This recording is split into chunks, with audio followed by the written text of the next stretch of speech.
Assalamualaikum warahmatullahi wabarakatuh. Yang terhormat Bapak Ibu dosen penguji uji kinerja PPG dalam jabatan BEP 1 tahun 2025. Perkenalkan, nama saya Hesti Syaprianti. Saya guru Quran Hadis di Madrasah Ibtidaiyah Swasta An-Nur Ketilang, Bandar Kalian. Sekaligus mahasiswa PPG dalam jabatan BEP 1 tahun 2025. LPTK Universitas Islam Negeri Syeder Syekh Nurjati Cirebon dengan 248112099. Hari ini Sabtu 10 Mei 2025 saya akan melaksanakan praktik pembelajaran uji kinerja pada kelas 6 dengan materi surah Ad-Duh. Berikut video pembelajaran saya. Wassalamualaikum warahmatullahi wabarakatuh. Assalamualaikum. Waalaikumsalam. Istaqim. Khairan wa salim. Assalamualaikum warahmatullahi wabarakatuh. Waalaikumsalam warahmatullahi wabarakatuh. Iblis.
Absen dulu. Abdal Al-Jikri, ada nih. Ya. Bagis Aulia Rahman. Cinta Aina Panaya. Pembelajaran berlangsung 5 tahun dulu. Kerapiannya. Ayo dicek dulu jilbabnya. Pakai tali pinggang. Iya, harus pakai tali pinggang menunjukkan kerapian ya. Ya, manis-manis dan ganteng ya. Kemudian pecinya coba dilihat dulu. Nah, ada poninya ya, kenapa? Iya, ganteng. Kemudian kebersihan kelasnya sudah. Ya, sampai hari ini piket. Iya, tadi pagi datangnya cepat ya. Datangnya cepat harus ya. Kenapa? Dia datang cepat itu menandakan kamu bertanggung jawab akan apa? Akan kebersihan kelas supaya belajarnya jadi nyaman, tentram ya, mata pun memandang pun ya enak.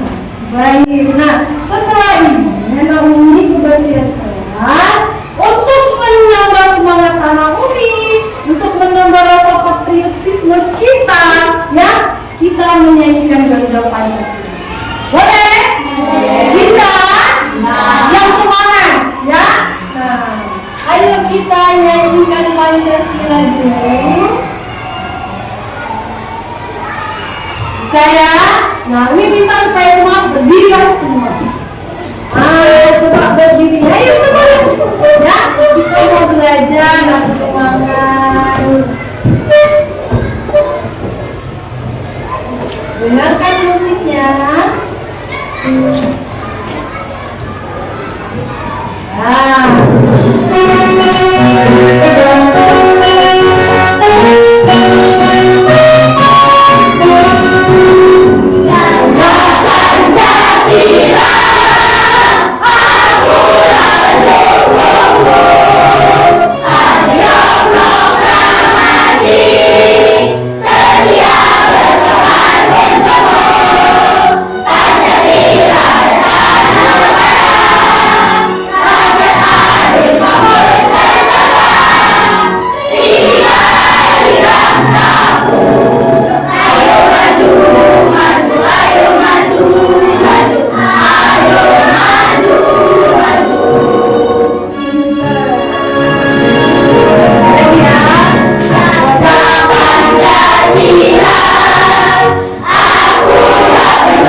hafal surah Duha?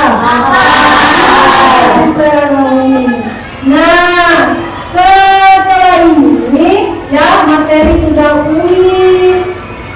sudah sebutkan, kita lanjut ke pembelajaran. Tapi sebelum itu kita harus membacakan dulu tujuan pembelajarannya. Supaya apa?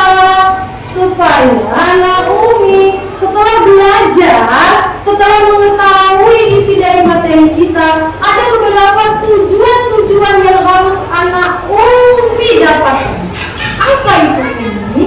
Nah, pertama harus pandai anak Umi melafalkan dan menghafalkan. Beda ya? Kalau melafalkan, kita melafalkan. Nah, boleh lihat buku juga boleh teman-teman. Nah, dan menghafalkan surah-surah pendek pilihan seperti surah Ad-Duha. Berarti sudah tidak boleh lihat buku lagi, harus luar kepala. Ya, harus luar ke kepala, udah tidak melihat lagi. Nah, kemudian apa lagi Umi? Menganalisis arti dan isi kandungan. Setiap surah itu apa sih isi kandungannya? Apa sih Umi manfaatnya belajar surah Ad-Duha? Ada semua. Ya, anak Umi harus paham. Nah, yang ketiga, anak Umi harus sudah pandai menulis surah-surah pendek pilihan surah Ad-Duha. Sudah pandai nulis? Sudah kelas berapa anak Umi? Kalau sudah kelas 6 berarti tulisannya harus sudah cantik. Sudah 6 tahun belajarnya. Kelas 1 udah belajarnya ABC, betul? Iya, yang kedua sudah berkata. Kelas 3 udah berparagraf. Nah, kelas 4 terus tinggal mempercantikkan lagi. Kelas 5 dan kelas 6 harus juga pandai menulis Arabnya dengan rapi. Dengan baik. Jadi harus sudah pandai menulis. Ya, nah lanjut setelah tujuan pembelajaran sudah Umi berikan. Nah, apalagi Umi mau anak Umi mengamati video. Video tentang apa itu Umi? Tentang asbabun nuzul surah Ad-Duha. Kira-kira yang tadi malam sudah belajar apa sih sebab turunnya surah Ad-Duha? Ada yang tahu? Belum paham Umi ya? Nah, kalau anak Umi setelah melihat ya video pembelajaran dari ini, pasti anak Umi bakalan tahu, oh begini rupanya dia turunnya surah. Tapi sebelum itu Umi mau anak Umi membacakan surah Ad-Duha. Boleh? Boleh ya? Iya harus. Coba Umi mau dengar anak Umi ini baca surah Ad-Duha beserta artinya. Ayo sama-sama. Boleh ya Umi? Boleh. Pertama kita melafalkan dulu. Ayo sama-sama lihat bukunya. Surah Ad-Duha. Ayo 1, 2, 3.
kelas 6.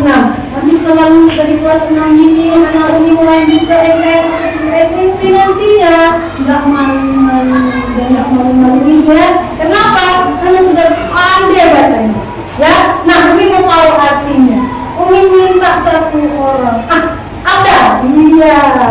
Coba dulu bacakan dulu ada. Artinya kira-kira apa ya? Nah, kita simak ya. Kita simak dulu. Ayo ada, coba. Jemaah suruh Abdullah. Demi waktu duha. Kuat sedikit. Biar sini Dua. Dan demi waktu malam apabila telah sunyi. Iya. Tiga. Tuhanmu Nabi Muhammad tidak meninggalkan dan tidak pulang bagimu. Iya. Empat. Tunggu akhirat itu lebih baik bagimu daripada yang permulaan dunia. Lima. Tunggu kelak di akhirat nanti Tuhanmu pasti memberikan karunia-Nya kepadamu sehingga engkau ridho. 6. Bukankah dia mendapatimu sebagai seorang yatim lalu dia mengunjungimu? 7. Mendapatimu sebagai seorang yang tidak tahu tentang syariat lalu dia memberi petunjuk kepadamu. 8. Dan mendapatimu sebagai seorang yang fakir lalu dia memberimu kecukupan. 9. Terhadap anak yatim janganlah engkau berlaku sewenang-wenang. 10. Terhadap orang yang meminta-minta janganlah engkau menghardik. 11. Terhadap nikmat Tuhanmu nyatakanlah dengan bersyukur. Iya. Nah, dari arti tersebut kamu bisa tahu nak pokok-pokok isi kandungan dari arti tersebut. Oke. Nah, dari arti tersebut anak Umi pasti sudah tahu ya. Kira-kira apa sih dari maksud dari surah ini? Tahu? Tahu? Belum tahu juga. Nah, kalau begitu kita simak video ini biar kamu tahu lebih dalam lagi ya. Nih, kira-kira kok bisa keluar di sini surah dua ini? Nanti kamu bisa tahu ya. Ayo kita simak dulu. Sa'asbabun nuzul Surat Al-Duha ayat 1 hingga 5. Kalau dihormatin sekalian ayat videonya, ini kita nonton video. Setelah 10 kali Rasulullah SAW menerima wahyu, yaitu turunnya surat Al-A'la, kemudian disusul dengan surat Al-Qalam, Al-Muzammil, Al-Mudaththir, Al-Lahab, At-Takwir, Al-A'la, Al-Insyirah, Al-Asr, Al-Fajr dari Allah Subhanahu wa Ta'ala. Kemudian terjadi masa di mana wahyu terputus beberapa waktu. Pada tahun keempat kelahiran, wahyu sempat terputus cukup lama.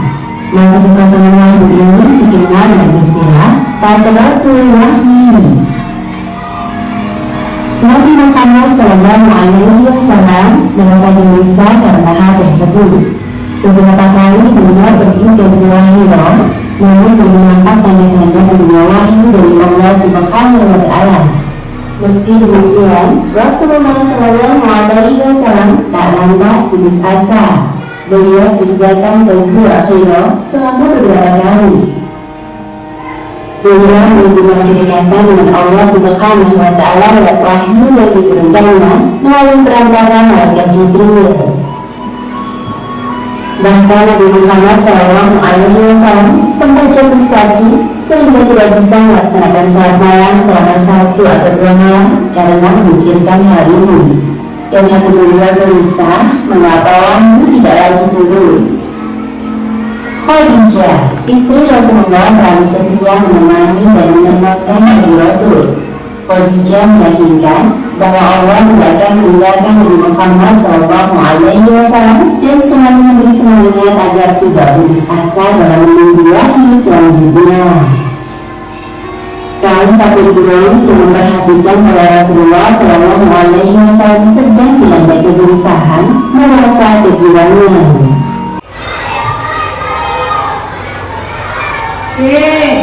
Ayo setelah mengamati anak Umi, kira-kira apa yang dapat kalian bisa simpulkan? Apa sih penyebab turunnya surahnya? Ayo, ada? Nah, agar kita, ya, ayo cepat. Ada tahu?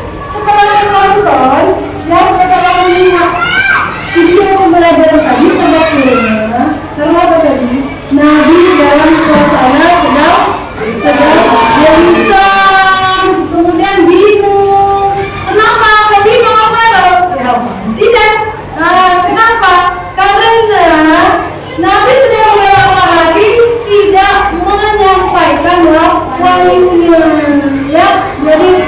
bingung dan terlalu. Ya, dan kemudian mendapat tuduhan lagi, ejekan lagi dari orang Quraisy, salah satu perempuan yang mengatakan bahwasanya Rasul sudah ditinggalkan atau dibenci oleh dia. Ya, sudah. Nah, setelah surah Ad-Duha tadi baru munculnya sudah tahu ini sebabnya. Nah, sekarang ini mau ngasih tahu dulu. Ya, surah Ad-Duha itu apa sih? Ini, nah Ad-Duha itu artinya waktu demi waktu dia. Ya, matahari naik 10 jam.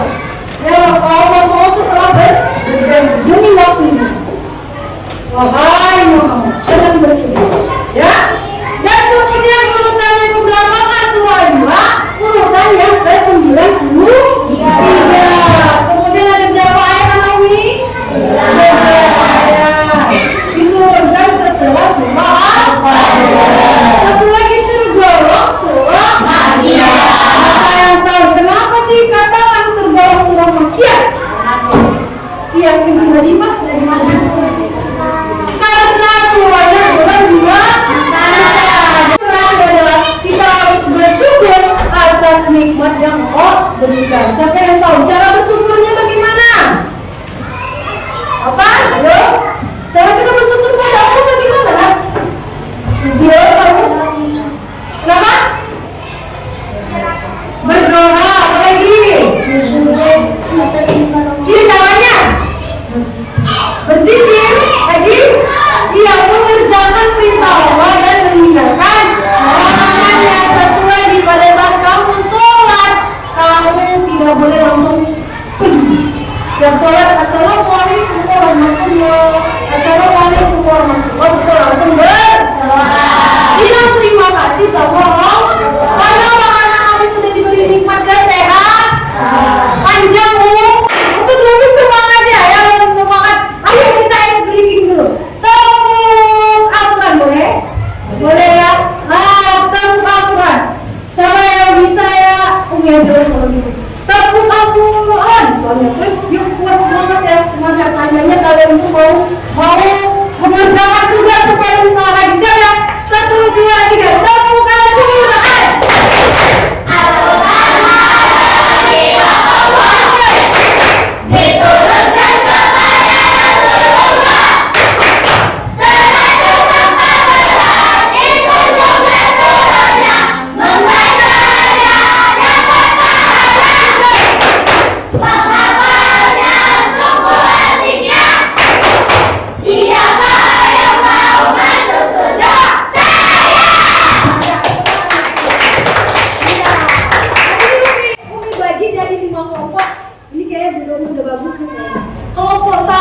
Bagian Miradin Nizam Muhammad Hidayah agak digeser sedikit. Ini kelompok 1 Najwa Jidat dan Abijat ada dia apa? Kemudian ini siapa lagi Pak ya? Najwa Yasmin Emano ada geser kelompok di Gibana. Kemudian si Abdal siapa? Yang 10 menit. Kalau bisa setiap 5 menit mau jago. Karena soalnya nggak susah ya, nggak susah. Ada masalah misalnya, ini bacain dulu masalahnya ya, karena kita dalam mudah terjaga. Nah, deskripsi masalahnya, kita akan ini. Seorang remaja bernama Fikri akhir-akhir ini merasa hidupnya kosong, ya, apalagi dan tidak berarti. Dia merasa ditinggalkan oleh teman-temannya. Dia sekolahnya lunak, ya, dan dia mulai kehilangan semangat untuk beribadah. Dalam kondisi ini, dia bertanya, mengapa ya Allah membiarkan aku merasa seperti ini? Suatu hari Fikri pun membaca suatu dan mulai merenung. Nah, Umi di sini ada berdiferensiasi. Nah, pertanyaan itu disesuaikan dengan kemampuan Umi. Ya, jadi berbeda-beda pertanyaan, beda jawaban. Oke, siap ya? Ini untuk kelompok 1. Kelompok 1 ini coba dibahas ya. Dan ini keluarkan percakapannya. Nah, coba kalian bahas kerja kelompok ini. Nanti ada sebuah masalah, kira-kira pertanyaannya cuma 1 aja. Ya, 1 pertanyaan itu kamu ya. Ya, kamu tulis. Ini aku sih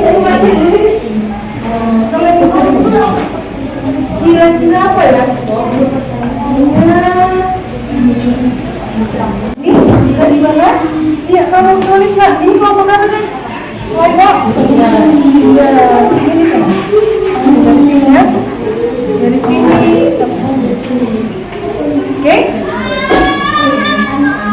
Terus ini kelompok. Dibaca dulu terus. Dibaca-baca terus diambil lagi kesimpulannya. Nah, ya. Kelompok 2 ya ini. Kelompok 2 nih. Kamu tulis kelompok 2. Ini saya. Coba dibaca lagi, dibaca-baca lagi. Umi minta ketuanya atau salah satu kawannya, tapi tiga-tiga ke depannya. Kan satu kelompok 3 orang. Tolong ke depan. Satu orang yang membacakan. Paham ya? Umi dimulai dari kelompok 1 dulu. Nah, coba ya ke depan. Jangan lupa ucapkan salam, ya. Boleh. Ya, saya berani ya. Ini belum menyampaikan. Ibu berdiri di sini. Ya, ini kawan-kawan kita dari kelompok 1 ya. Dan kita lihat. Ayo kami. Assalamualaikum dulu sih. Assalamualaikum warahmatullahi wabarakatuh. Waalaikumsalam warahmatullahi wabarakatuh. Kami dari kelompok 1 akan mempresentasikan hasil dari diskusi kami, yaitu apa pesan utama yang terkandung dalam surah Ad-Duha terkait perasaan kesepian atau ditinggalkan. Ya. 1. Allah tidak meninggalkanmu dan tidak membencimu. 2. Akan ada masa depan yang lebih baik. 3. Ingatlah kebaikan dan pertolongan Allah di masa lalu. 4. Berbuat baik kepada sesama sebagai dan keluar dari kesedihan. 5. Syukuri nikmat dan ceritakan kebaikan Allah. Terima kasih. Wassalamualaikum warahmatullahi wabarakatuh. Ya. Nah, setelah ini Umi mau kasih evaluasinya. Ini apa lagi ini Umi? Tadi kan diskusikan. Nah, sekarang ini tolong diisi dengan kata-kata sendiri. Ini adalah KPD evaluasi yang kedua. Ini satu-satu. Umi mau tanya, mau tahu kemampuannya di mana? Waktunya udah banyak ini. Ayo, dijawab ya. 5 menit aja. Iya, bentar lagi nih kita 10 menit lagi kita udah selesai. Karena waktu Umi 2 JP, itu 70 menit. Ayo, anak Umi, tolong dijawab. Kenapa?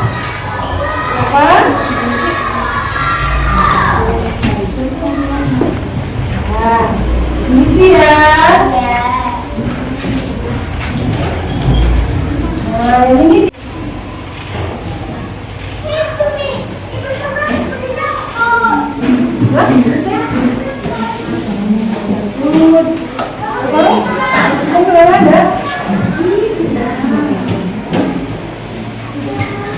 sebelum kita pulang, penutupan yang minta kita kesimpulannya sama-sama. Ayo, beri kesimpulan Umi tentang apa materi? Ya, ayo. Pertama, sebab menunjuknya itu, ayo apa tadi sebabnya? Karena kami dalam kondisi yang tidak bisa tidak menerima wajib selama beberapa hari, maka turunlah surat. Ayo yang kedua. Isi kandungannya. Kamu sebutin aja salah satunya.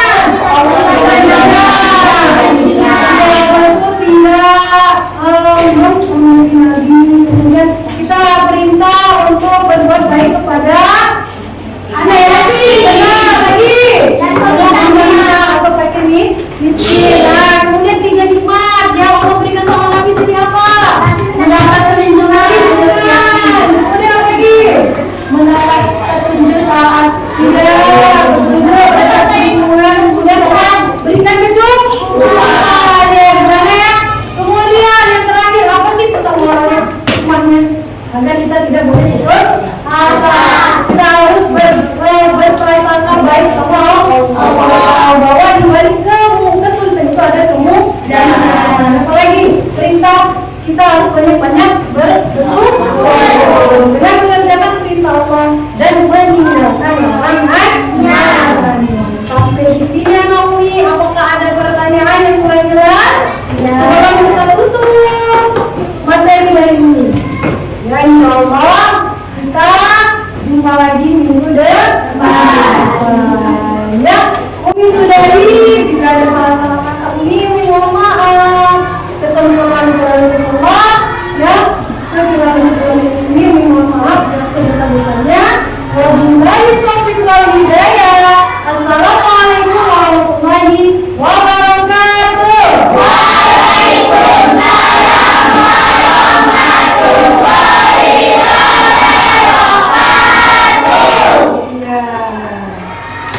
kasih.